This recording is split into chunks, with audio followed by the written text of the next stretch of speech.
Shrimati आरडीसा arts અને Shrimati વિડીસા commerce college ધોળકામાં આપ સૌ વિદ્યાર્થી ભાઈ બહેનોનું હાર્દિક સ્વાગત કરું છું.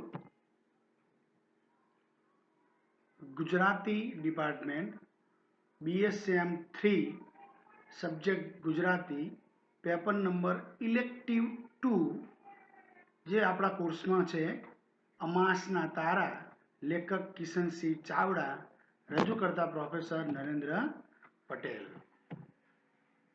વિદ્યાર્થી મિત્રો, આગળ આપણે જ્યારે અભ્યાસક્રમની વાત કરી હતી ત્યારે મેં આ ફોટોકોપી તમને બતાવી હતી કે તમારે ઇલેક્ટિવ 2માં જ્યારે દ્વિતીય ગૌણ વિષય ગુજરાતી રાખ્યો છે તો તમારે આ પુસ્તક ભણવાનું છે. એ ફોટોકોપી છે, તમે લાઇબ્રેરીમાંથી પણ મેળવી શકો છો અને તમે ઓનલાઈન પણ મંગાવી શકો છો. તો ધ્યાન રાખજો, અમાસના તારા કિશનસિંહ ચાવડા. અનુક્રમ મણિકા પણ મેં એ વખતે આપેલી, એની પણ ફોટોકોપી મેં એ વખતે રજૂ કરેલી અને અનુક્રમ મણિકામાં 76 પ્રસંગો છે. એ પ્રસંગો દરેકે દરેક આપણે ભણવાના છે. એટલે આપણે સ્ટેપ બાય સ્ટેપ એ પ્રસંગો આપણે ભણતા જઈશું અને તમને સમજાવતા જઈશું.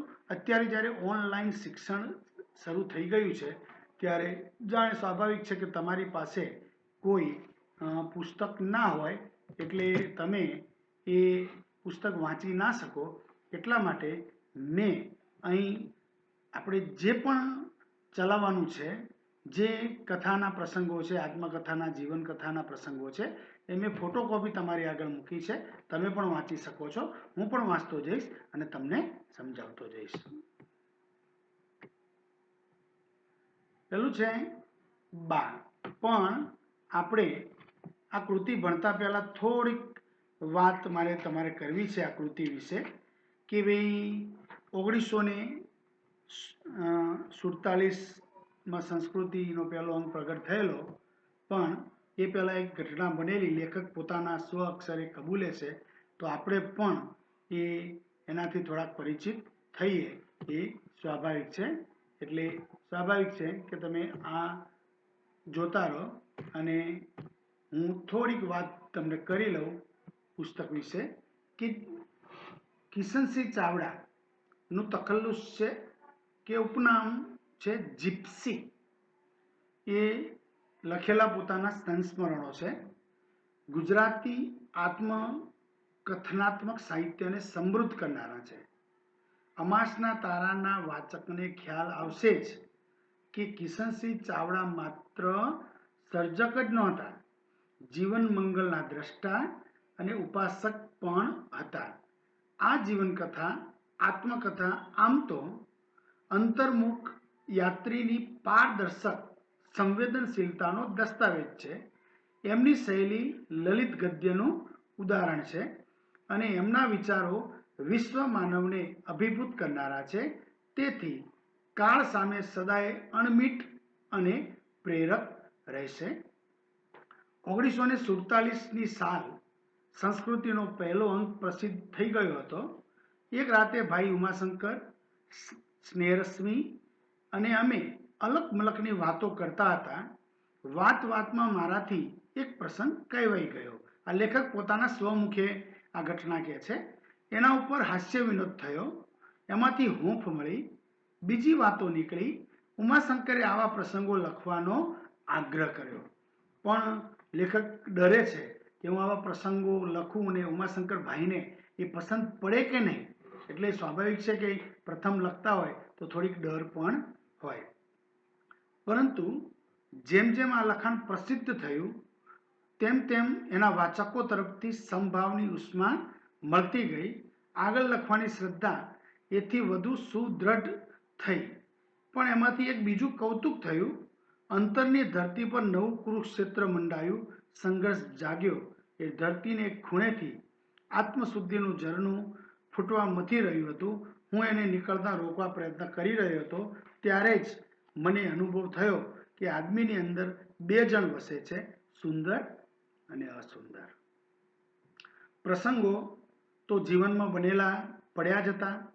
અઘોરીની જેમ ક્યારેક કોઈ કાવ્ય સત્ય સ્ફુરે એની આંગળી ઝાલીને એ પ્રસંગ ઊભો થઈ જાય, બસ આમ બનવા પામ્યું છે. અનુભૂતિ એની ભોં છે. આકૃતિ ઘડતી વખતે કલ્પનાની છૂટછાટ મેં લીધી છે. રંગોની મેળવણી કરી છે. કલમ વાપરતા ન આવડી હોય તો એમાં અશક્તિ મારી છે. આ લખાણો શરૂ કરતી વખતે આનંદ જ કારણ હતું. લખતા લખતા આનંદ અને અંતરાત્માની અનુકંપા એમ બેવડો લાભ મળ્યો છે. વાચકોને એ વાંચતા એકલો આનંદ મળશે તોય ધન્ય થઈશ. લેખક વધારે કહે છે, આ વાત આપણે સમજવાની છે. એ પછી આપણે આખી એમની જે આત્મકથા કે જીવનકથાના જે પાત્રો છે એના વિશે આપણે અભ્યાસ કરી શકીશું. અમાસના તારા નામ પણ જીપ્સીની રીતે અહીં આવી મળ્યું છે. મૂળ તો શ્રી ધનસુખલાલ મહેતાએ ભાઈ ગુલાબદાસ બ્રોકરની સત્ય કથાઓ માટે સૂચવ્યું હતું. ગુલાબદાસે પછી એનું નામ પુણ્ય પરવાર્યું નથી રાખ્યું. આ નામ સાંભળ્યું ત્યારથી ગમી ગયું હતું. જીપ્સીની આંખે પ્રસિદ્ધિ કરવાની વેળા આવી ત્યારે એ નામ આ સંગ્રહને બંધ બેસી ગયું. એક રીતે આ નામ જ આ લખાણના ગુણ અવગુણ શક્તિ અશક્તિનું નિદર્શક છે.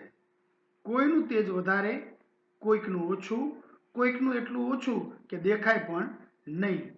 કોઈનો વળી ઝબકારો જ થાય, પરંતુ એ દરેકે દરેક જીવનના અંધકારને વીંધીને નવજીવનની કેડી ભણી આંગળી ચીંધવાનું કાર્ય જરૂર કર્યું છે. અમાસના તારા એ જીપ્સીની કૃતિ છે. જીપ્સી એટલે પ્રાણ શક્તિના ઉદ્રેકવાળો બહિર્મુખ ફરંદો માણસ. ફરી જોજો, જીપ્સી એટલે પ્રાણ શક્તિના ઉદ્વેગવાળો બહિર્મુખ ફરંદો માણસ.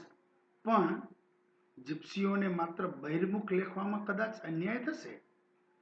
બાહ્ય જગતમાં ખોવાઈ જતા દેખાતા માણસો ક્યારેક ભીતરની સૃષ્ટિને શોધી રહેલા અંતર્મુખ યાત્રીઓ પણ હોય છે. એ વાતનો અણસારો આ અમાસના તારા જરૂર આપશે.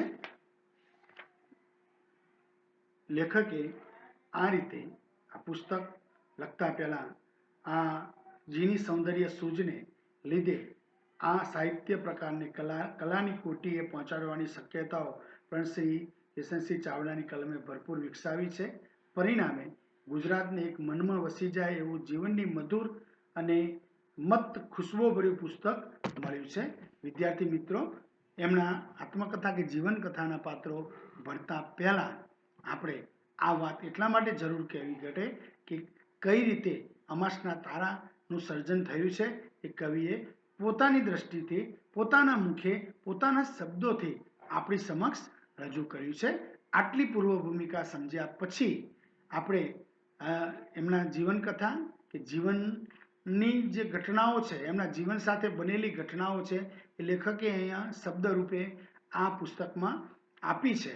એટલે સ્વાભાવિક છે કે એમને પ્રસંગો એમના આજુબાજુના છે, એને કલ્પનાની થોડી પાંખો લગાવી છે અને શબ્દોથી એ જીવનના પાત્રોને કે જીવન કથાને એમને વણી છે અને લોકપ્રિય પણ ગુજરાતી સાહિત્યમાં નીવડી છે. તો આવા કિશનસિંહ ચાવડાના અમાસના તારાના પુસ્તકના જે આત્મકથાકો કે જીવન કથાકો એના જે પણ કથાકારે જે પણ પાત્રો નિરૂપ્યા છે એની વિગતે આપણે વાત કરીશું. વિદ્યાર્થી મિત્રો, હવે એમનો પહેલો જીવનકથા જે છે એની વાત હું એ તમારી સમક્ષ રજૂ કરું છું. હું વાંચતો જઉં છું એટલે તમને ખ્યાલ આવે. જોઈએ, શીર્ષક છે બા. આપણે જાણીએ છીએ કે આપણા જીવનમાં બાનું શું મહત્વ છે, બરાબર છે. એના વિશે લેખકે નાનપણમાં બા વિશેના પોતાના જે અનુભવો છે એ અમને આ જીવનકથામાં શબ્દ રૂપે આપણી સમક્ષ નિરૂપ્યા છે. બાપુજી જ્યારે જ્યારે બહાર ગામ જતા ત્યારે બા બહુ ઉદાસ રહેતી અને આ કારણે કે કોણ જાણે કેમ પણ બાપુજી અનિવાર્ય ન હોય તો બહાર ગામ ભાગ્યે જ જતા. એક દિવસ સુરતના ગુરુદ્વારેથી તાર આવ્યો. એમાં બાપુજીને એકદમ સુરત આવવાની ગુરુ મહારાજની આજ્ઞા હતી. એ દિવસોમાં તાર આવવો એ બહુ જ મહત્વનો પ્રસંગ મનાતો. આખા ફળિયામાં વાત ફેલાઈ ગઈ કે અમારે ત્યાં તાર આવ્યો છે. ધીરે ધીરે ઘેર પૂછપરછ કરનારાઓની સંખ્યા વધતી ગઈ. એક પછી એક માણસોની અવરજવર ચાલુ જ રહી, પણ કશા જ માઠા સમાચાર નહોતા. એટલે વાતાવરણમાં કુતૂહલ અને ઉત્સાહ હતા. 35 વર્ષ પહેલાનો એ જમાનો. સુરત અમદાવાદ જવાનો પ્રસંગ 2 માં 5 વર્ષે આવતો અને મુંબઈ કલકત્તા જેવું જવું એ તો પરદેશ જવા જેટલું અઘરું અને વિરલ મનાતું. એટલે પિતાજીના પ્રવાસની તૈયારી કરવા બાની મદદે મોટા માસી અને મામી આવી પહોંચ્યા. પાર્વતી ફોઈ એક નાના ચોખ્ખા પિત્તળના ડબ્બામાં 4 મગજના લાડુ લેતા આવ્યા. બાપુજી માટે ભાથું બંધાવી આપવાનો અડધો સવાલ ફોઈએ ઉકેલી આપ્યો. સુરત લઈ જવાના બિસ્તરા માટે મામા પોતાને ત્યાંથી નવી નવી શેતરંજી લેતા આવ્યા. લલ્લુ કાકા ધોબી 4 દિવસ પછી આપવાના બાપુજીના કપડાં ખાસ ઇસ્ત્રી કરીને લઈ આવ્યા. સાંજે ભજન થયા, રાત્રે જમ્યા, પછી ફાનસને અજવાળે પરસોત્તમ કાકાએ બાપુજીની હજામત કરી આપી. બાપુજી રાતે મધરાતની લોકલ ગાડીમાં સુરત જવાના હતા. મોડી રાતે વાહનની મુશ્કેલી પડે માટે ઘેરથી 10 વાગે નીકળી જવાનું ઠરાવ્યું. 9:30 વાગ્યા અને મામા ઘોડા ગાડી લાવવા માટે લહેરીપુરા ગયા. ત્યાં અમારા ઓળખીતા જ મુસ્લિમ સ્વજન મલંગ કાકાની ગાડી ઊભી હતી. મામાએ વાત કરી એટલે મલંગ કાકા ગાડી લઈને આવી પહોંચ્યા. એમણે પોતે 11 વાગ્યાના સુધી ગપ્પા મારીને બાપુજીની વિદાયમાંથી વિષાદનો ભાર હળવો કરી દીધો. પરંતુ ગાડી નીકળ્યા પછી મા મુસીબતે રોકાઈ રહેલા બાના આંસુ ખરી પડ્યા.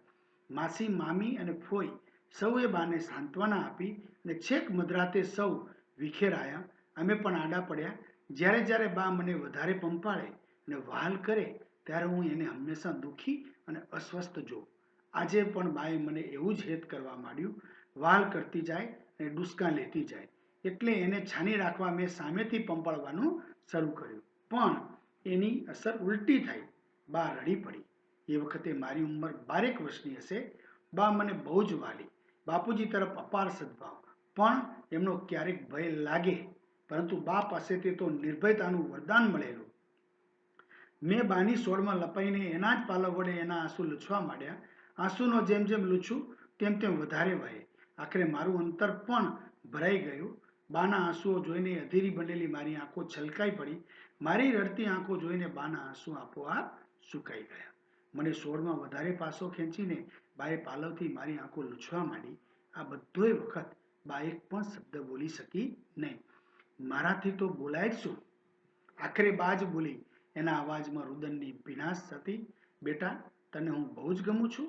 એના જવાબમાં આંસુભરી આંખો ટગર ટગર જોઈ રહી. એમાં ઉભેલો ઉત્તર જોઈને એને કહ્યું, તારા બાપુજી મને એટલા જ ગમે છે. એટલે જ્યારે બહાર ગામ જાય છે ત્યારે હું ઉદાસ થઈ જાઉં છું. પણ આ વખતે તો મારાથી રહેવાયું જ નહીં. કોણ જાણે ગુરુ મહારાજે તાર કરીને કેમ બોલાવ્યા છે. ચાલો હવે સૂઈ જઈએ. અને આમ વાતો કરતા કરતા એકબીજાનું આશ્વાસન બનીને અમે સૂઈ ગયા. બાપુજી 5મે દિવસે સાંજે આવ્યા ત્યાં સુધી બા ઉદાસ જ રહી. પણ એમને જોતાં એની આંખોમાં જિંદગી ઉમટી પડી. ઉદાસીની ઉપર આનંદના જુવાળ ફરી વળ્યા. હું વળગી પડ્યો. પવન વેગે સમાચાર ફેલાઈ ગયા. સ્વજનો અને સગાઓની આવજા શરૂ થઈ ગઈ. અમારા ઘરમાં જ્યાં શૂન્યતા સંતાતી ફરતી હતી ત્યાં ફરી જિંદગીનો હીનો મહેકી ઉઠ્યો. સૌને વિદાય કરીને અમે ત્રણે સાથે જમ્યા. હું હંમેશા બાપુજીની બાજુમાં જુદી પથારીમાં સૂતો. અમારી બંનેની સામે બાની પથારી હતી. રાતે પ્રાર્થના કરીને અમે સૂઈ ગયા. મોડી રાતે બાના ડુસકા સાંભળી હું જાગી ઉઠ્યો. જોયું તો બા ડુસકે ડુસકે રડતી હતી. પથારીમાં હું બેઠો થઈ ધીરે ધીરે પાસે આવીને બાની સોળમાં લપાઈ ગયો. બાપુજીને મેં આટલા બધા વિકળ ભાગ્યે જ જોયા હતા. એટલે બાની સોળમાંથી ખસીને હું બાપુજીના ખોળા પાસે બેઠો. એમણે મારે માથે હાથ ફેરવવા માંડ્યો. એમના અવાજમાં અસ્વસ્થતા હતી. બાને સંબોધીને એમણે કહ્યું, તમે હા પાડો તો જ મારાથી સુરતની ગાદી માટે હા પડાય. ગુરુ મહારાજે કહ્યું છે કે નર્મદાની સંમતિ મળે તો જ તમારું સન્યત્ય સાર્થક થાય. તમને ગાદી આપવાની ગુરુ મહારાજની ઈચ્છા છે. એ વાતની શંકા તો ગઈ વખતે એ અહીં આવ્યા ત્યારથી મને ગઈ હતી. નારાયણદાસે એ વાત કરી ત્યારે મેં તો એને મસ્કરી જ માની હતી. માટે તો મેં તમને ચોખ્ખું પૂછ્યું પણ હતું. તમે ના પાડી હતી.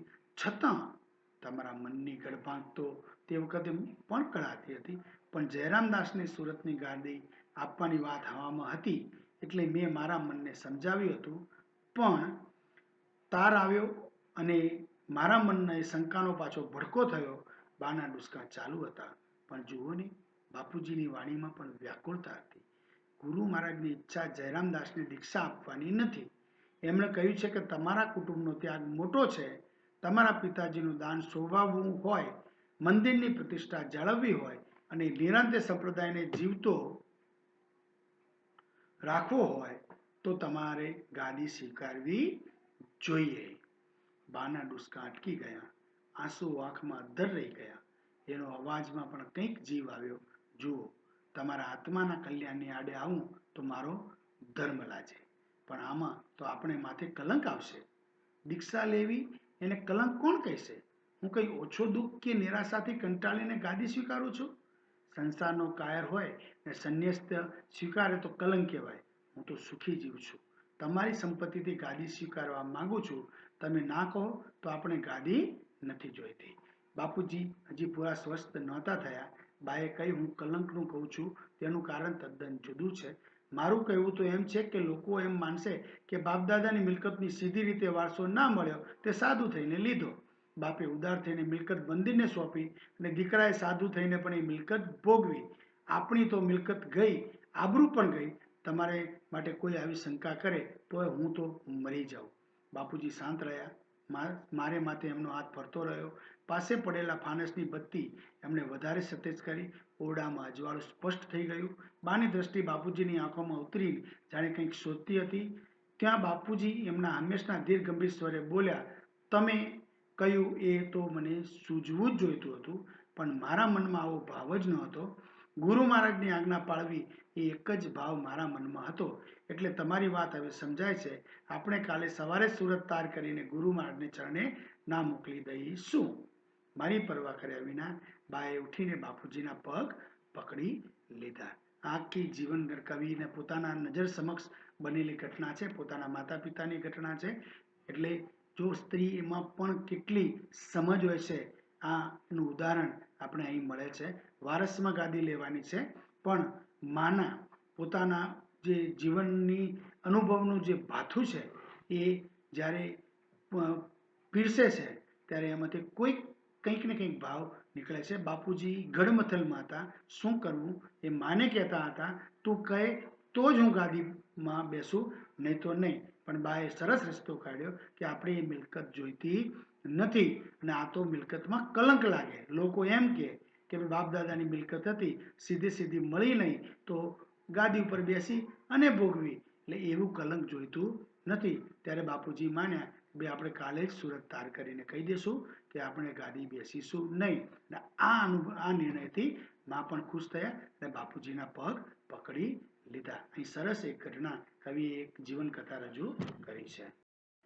બીજો પ્રસંગ છે કે બીજું કથા છે, જીવન કથા કે આત્મકથા કહો. દહેરી એટલે કોઈના માણસ મૃત્યુ પામે અને એની પાછળ જે પેલા પાળિયા થતા એમ દહેરી બનાવવામાં આવી હતી. એ ઘટનાને અહીં આપણા લેખક વર્ણવે છે, જોઈએ છીએ. માધવસિંહ ઠાકોરનું કુટુંબ એ અમારી નાતમાં છેલ્લો શબ્દ. આબરૂ, ખાનદાની અને પૈસો એ ત્રણેયમાં એમને આંટે એવું કોઈ નહીં.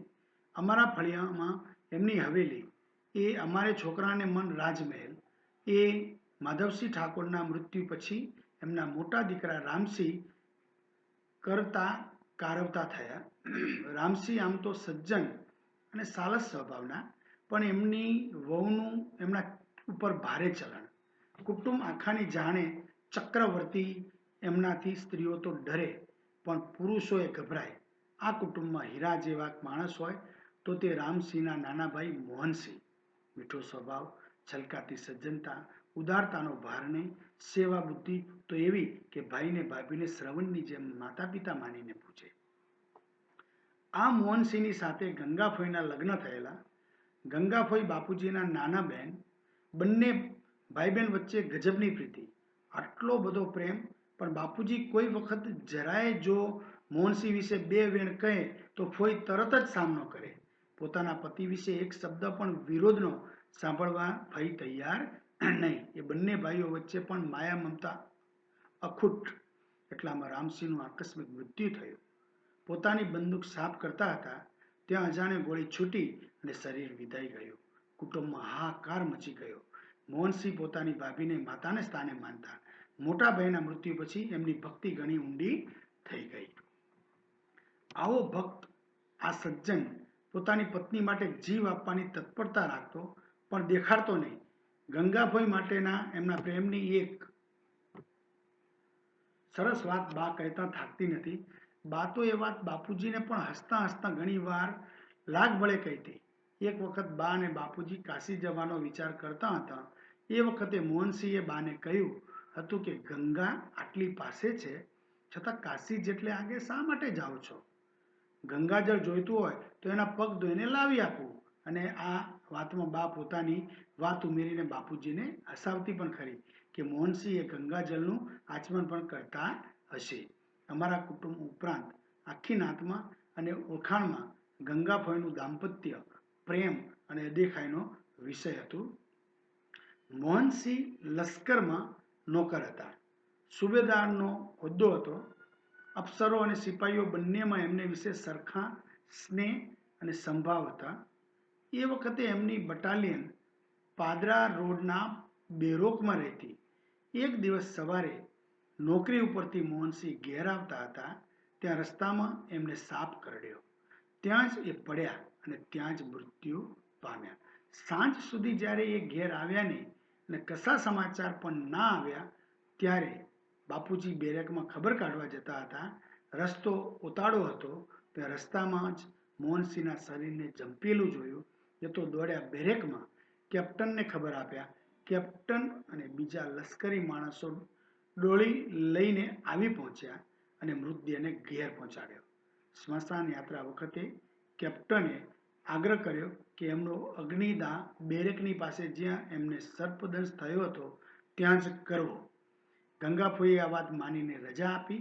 લશ્કરી સન્માન સાથે ફુવાના અગ્નિ સંસ્કાર થયા. બીજે દિવસે સાંજે બાપુજી, બા અને સૌ કોઈ પાસે બેઠા હતા. કશું જ બોલવાની કોઈની હિંમત ચાલતી નહોતી. ફોઈએ કહ્યું, ઈચ્છા તો કાલે સાથે જ અગ્નિને પામવાની હતી, પણ એમ માત્ર સાથે બળી મરવાથી ઓછું સતી થવાય છે. મેં એમના જીવનમાં પ્રેમ તપ કર્યું છે. એ અધૂરું તપ એમના મૃત્યુ પછી પૂરું કરવું છે. પછી નિરાંતે એમની પાસે હસ્તે મોઢે જઈશ. અને એમની આંખોમાંથી દળદળ આંસુ ટપકવા માંડ્યા. સાથે બેઠેલા સૌ ડુસકા લેતા હતા. કોઈ બોલી શકતું ન હતું. મારું ગભરું હૃદય તો એક જ વાત વિમાસી રહ્યું હતું. કાલના ગંગાફોઈ કેવી મંગલ મૂર્તિ હતા અને આજના કેવા કરુણ મૂર્તિ હતા.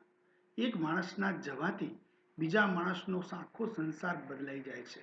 મૂલ્ય, મહત્તા, દ્રષ્ટિ અને હેતુ બધું જ આટલું બધું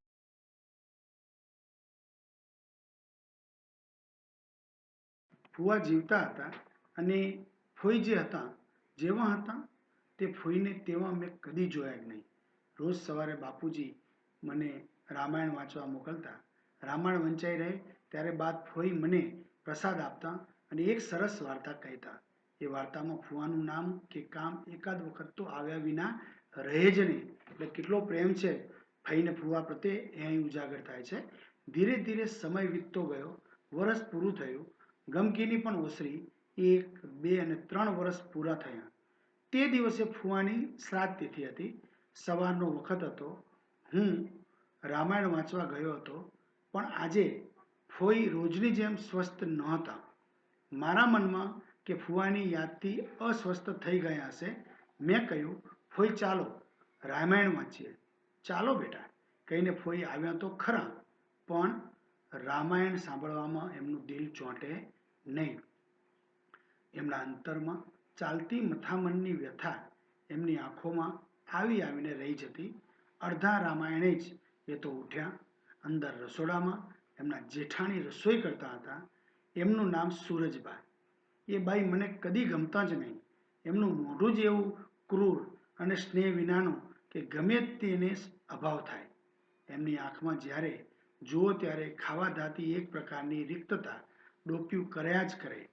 ફોઈ ઉઠ્યા એટલે પાછળ હું ઉઠ્યો.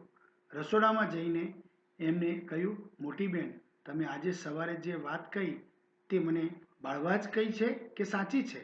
सूरजबा बोल्या, साची छे साची, तारा पतिने તું ભલે ને રામચંદ્રજી માનતી, એને એક વખત મારી છેડતી કરી હતી અને આ હકીકત હું 17 વખત કહેવાની. જ્યારે જુઓ ત્યારે પતિની પ્રેમ ભક્તિની વાતો કરતા થાકતી જ નથી. મોટો પ્રેમવાળો હતો અને તારા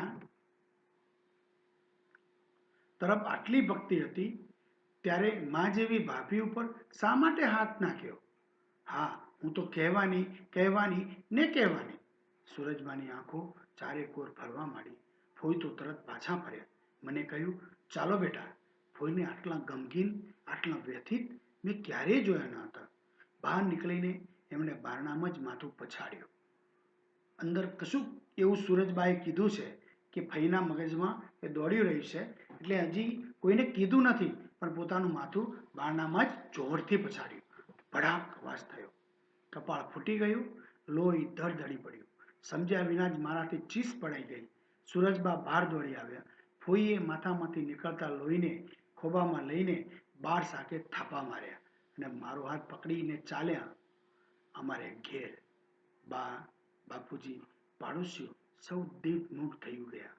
અમારી ઘેર જઈને ફોઈએ બાપુજીને કહ્યું, ભાઈ.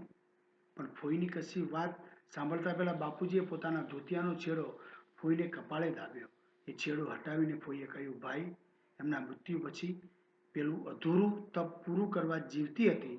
આજે મારે મરવાની ઘડી આવી છે. આજે મોટી બહેને મરેલા જીવ પર આળ ચડાવ્યો છે. હું એ નથી માનતી. એ તો દેવ હતા, પણ આ જ રીતે એ મને મારી નાખે તો જ એમને જંપ વળે. હું હવે એ ઘેર પાછી નહીં જાઉં. એ ઘરનું કદી મોઢું જ નહીં જોઉં. અને ફોઈ ત્યાં જ પડી ગયા. બા ને બાપુજી એમને અંદરના ઓરડામાં લઈ ગયા. ડોક્ટરને બોલાવ્યા. મેં બાપુજી અને બાને બધી બનેલી વાત કહી. સમી સાંજ હતી. આવી બિહામણી સાંજ મેં જોઈ નથી. માણસોની અમારું ઘર ભર્યું હતું. વાતાવરણ નર્યા દુઃખની ધ્રુજતું હતું. ફોઈના છેલ્લા શ્વાસ ચાલતા હતા. અમારા કુટુંબના વૈદ બેઠા હતા ત્યાં ફોઈનો શ્વાસ હેઠો બેઠો અને એ બોલ્યા, ભાઈ. બાપુજી જરા વધારે પાસે ખસ્યા. ભાઈ. ઊંડાણમાંથી ફોઈનો અવાજ આવ્યો.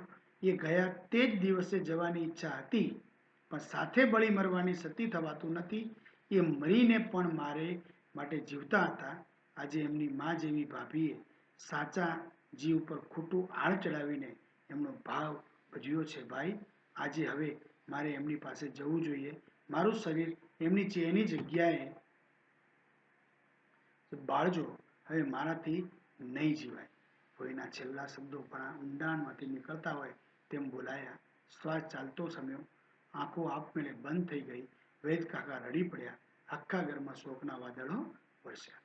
બાપુજીએ પેલા બટાલિયનના કેપ્ટનને મળીને ફોઈના અગ્નિ સંસ્કાર માટે પેલી ખાસ જગ્યાની સરકારી મંજૂરી મેળવી અને જ્યાં ફુવાની સિંચાઈ હતી બરાબર એ સ્થળે ફોઈની ચિતા રચાઈ. ફોઈના અસ્થિ નર્મદામાં પધરાવ્યા. ત્યારબાદ સતત અઠવાડિયા સુધી આશા કાકા કડિયા જોડે જઈને બાપુજીએ ફોઈના અગ્નિ સંસ્કારની જગ્યાએ એક રૂપાળી દેહરી બંધાવી. ફોઈનો મૃત્યુદિન એ વિજયાદશમીનો તહેવાર હતો. એ દિવસે અમારી કુલદેવી સિંગવાઈ માતાએ યજ્ઞ થતો. એ હોમ હવનમાંથી પાછા ફરતા અમે સૌ ફોઈની દેહરીએ ફૂલ ચડાવીને જ ઘેર આવતા. વર્ષો સુધી આ ક્રમ અવિરત ચાલ્યો. પછી તો બાપુજી ગયા. ક્યારેક યાદ આપીને દેહરીએ મોકલી તી બાય ચાલી ગઈ. પેલા યજ્ઞમાં જવાનું મારું બંધ થઈ ગયું. આજે તો એ દેહરી પર પુરાણ ચડ્યું. એને એ દેખાતી પણ નથી. હજી હમણાં જ ઘણે દિવસે વિશ્વામિત્રી અને વડોદરા વચ્ચે દિવસ ઉગે પ્રવાસ કરવાની તક મળી. ત્યારે વિસ્મરણના ઢગલામાં દબાઈ ગયેલી આ યાદ જીવન આકાશની ક્ષિતિજ ઉપર આવીને ઝબકી ગઈ. સ્નેહની ભીંજાઈ ગયેલી ગમે તે વસ્તુ હોય, યાદ કે આદર્શ ફરી મળ્યા વિના રહેતા નથી. આ રીતે આપણે આ બે આત્મકથાના કે જીવન કથાના પ્રસંગો અહીં લેખકે જે રજૂ કર્યા છે એ આપણે જોયા. ફરીથી હું તમારા સ્ક્રીન ઉપર એને મૂકું છું એટલે તમે વધારે એને જોઈ શકો. બીજો પ્રસંગ આપણે જોયો કે દેહરીનો હતો, બરોબર છે. ને પહેલો પ્રસંગ આપણે જોયો કે બાનો હતો.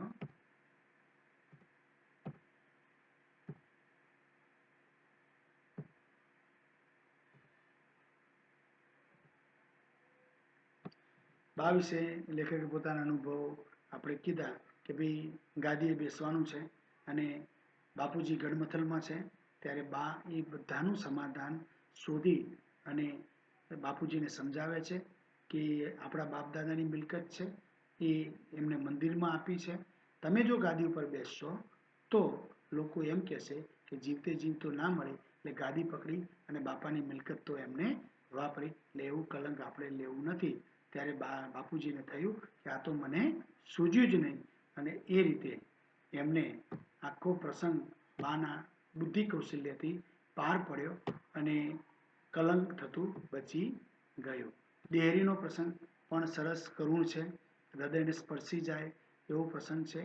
બરોબર, ફઈબા ઉપર એમની જેઠાણીએ જે આળ ચડાવ્યું અને એ આળમાં એ પોતાનું માથું એ બાર શાક ઉપર પછાડ્યું અને લોહી દધડ્યું, ઘેર ગયા અને એના ભાઈને કીધું કે આમે એ ગયા ત્યારે હું સતી થઈને પણ એમના પુણ્ય પ્રતાપે, પ્રેમ પ્રતાપે હું જીવન કાઢતી હતી, પણ આજે મારા એ પુણ્ય આત્મા ઉપર સુરજબાએ જે કલંક લગાવ્યું છે, એટલે હવે હું જીવી શકીશ નહીં.